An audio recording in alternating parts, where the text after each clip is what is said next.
education does. Thank you, sir. Thank you. Shri Ram Kumar Verma ji.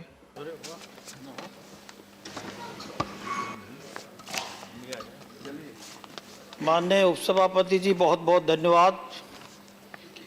मुझे national institute of pharmaceuticals and education and research amendment bill 2021 पर बोलने का अवसर दिया। इसी के साथ में मैं, चूँकि बिल के ऊपर बहुत सारी बात हो गई है, मैं समझता हूं कि उसके एस्पेक्ट्स को और उनके आर्टिकल्स में जो संशोधन जो सेक्शंस में किया है उन पर भी बहुत सारे ऑनरेबल मेंबर्स ने हमारे पक्ष से भी उधर से भी बोला है। मैं बहुत डिटेल में नहीं जाऊंगा, लेकिन मैं इतना ज़रूर कहना चाहूँगा आपके माध्यम से कि प्रधानमंत्री जी का सोच और विज़न जो है, यही रहा। शुरू में भी कहा था, ये देश के अंदर सब कुछ है, यहाँ टैलेंट भी है, साधन भी है। अगर हमारे अंदर संकल्प शक्ति है, प्रतिबद्धता है, तो शायद उसमें दिक्कत नहीं आएगी। और यही प्रधानमंत्री जी का वो विजन और विजन के कारण उसी के अनुकूल जो कार्य हुए, उसका रिजल्ट राष्ट्र हित में भी हुआ और जनहित में भी हुआ। और आते ही उन्होंने कहा कि जो कानून इस देश के लिए रेलिवेंट नहीं है, ब्रिटिश कालीन से चल रहे हैं, उनको रिमूव किया गया। उनकी संख्या बहुत अधिक थी और जो संस्थान ऑल इंडिया लेवल की है या स्टेट लेवल की है, उनको ऑल इंडिया लेवल पर करने के लिए, स्ट्रेंथन करने के लिए, मजबूत करने के लिए उनका जो उद्देश्य है वो जनता के लिए, देश के लिए पूरा करे। आपने, मैं उपसभापति जी आपके माध्यम से सदन को बताना चाहूँगा कि जिस तरह से मेडिकल काउंसिल और होम्योपैथी काउंसिल के आपने हिस्ट्री देखी होगी, देश के अंदर क्या हाल था। उनके चेयरमैन को हटाना बड़ा मुश्किल था और भ्रष्टाचार के वो अड्डे बन चुके थे।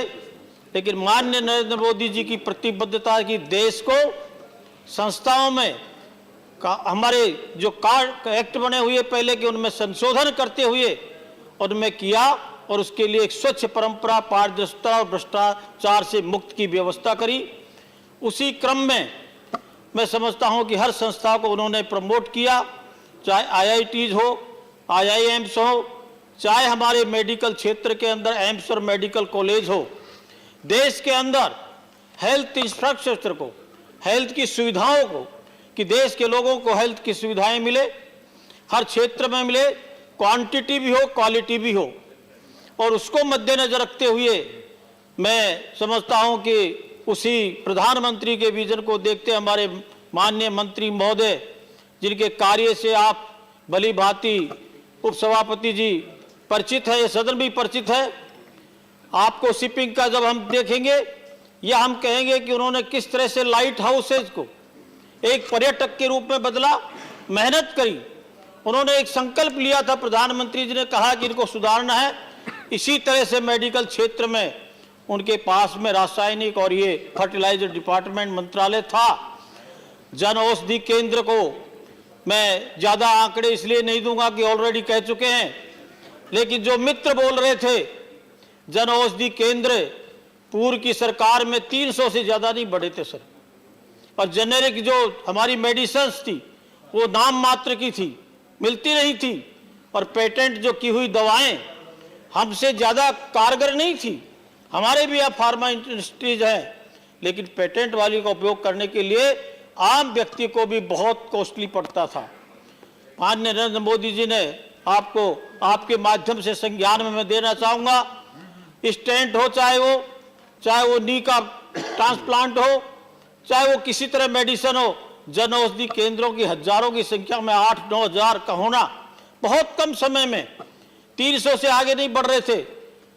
वेलनेस सेंटरों की वृद्धि होना और औषधियों की, जिस तरह से हमारे पूर्व वक्ताओं ने, डॉक्टर अनिल जी ने बताया था किस तरह से हमने प्रगति की है।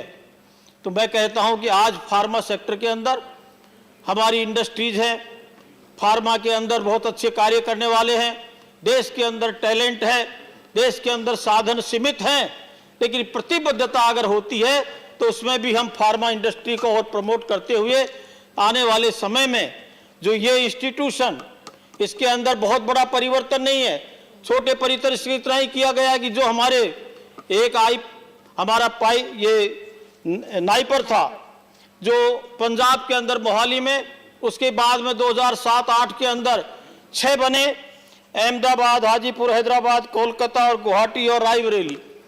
उनको भी इसके तहत में वो आए, ऑल इंडिया स्टैंडर्ड के बने। उनकी एजुकेशन फार्मा के अंदर एजुकेशन का भी सेटअप हो, डिग्री पोस्ट अंडर ग्रेजुएट भी मिले, पोस्ट ग्रेजुएट भी मिले, अदर कोर्सेज भी हो, और साथ साथ में उसके अंदर क्वालिटी पूर्ण वर्ग यहाँ पे रिसर्च का कार्य। हमारे देश के अंदर रिसर्च के कार्य करने वालों की कमी नहीं है।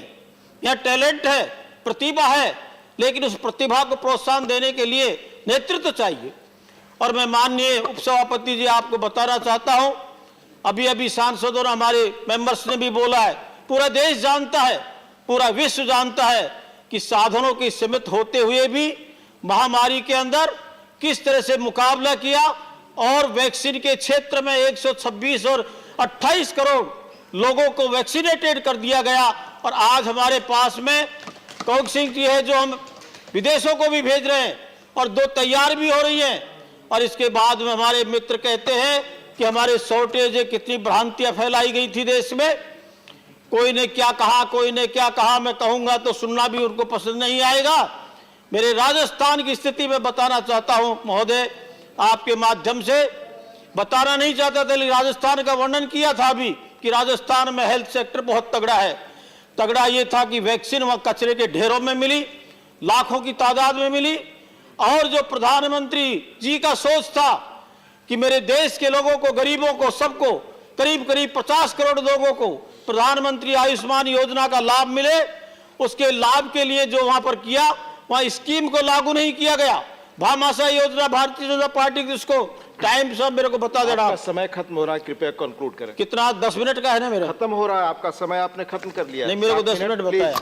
हाँ, तो मैं ये आपको, उपसभापति जी, मैं आपको ये बताना चाहूंगा आपके माध्यम से कि वहां पर जिस तरह का वातावरण हुआ, वह चिरंजीवी एक योजना लागू कर दी गई, घोषणा कर दी गई, लेकिन राजस्थान के, मैं माननीय मंत्री जी का ध्यान आकर्षित करना चाहूंगा कि राजस्थान के अंदर उसका लाभ प्राइवेट कॉलेज, प्राइवेट हॉस्पिटल में नहीं, लेकिन सरकारी नहीं मिल रहा। रामकुमार, मैं कहता हूं कि ये करिए, मैं दूसरे बिल के माध्यम से इसमें जो चीज आई है, एक मिनट सर, इसके माध्यम से जो सेक्शनों में है उसमें क्लियर किया गया है।